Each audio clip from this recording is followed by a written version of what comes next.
Maraba da zuwa shafin manyan mawakan Hausa Arewa.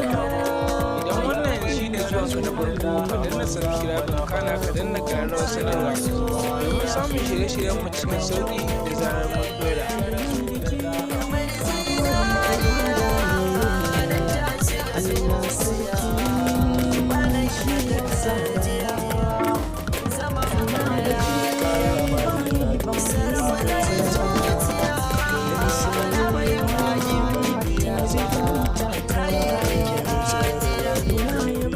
Sai dai wannan mawaƙi Arewa ta fi da shi ko kuma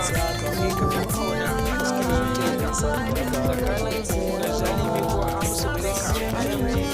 sai dai na yanzu wanda ya fi kowanne soyayya waka da ake fita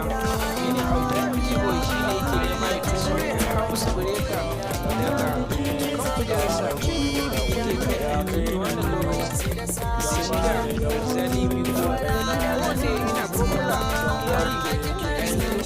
ake amma sai da ka samu ɗaya wanda kake gani shi ne gwaninka da comment.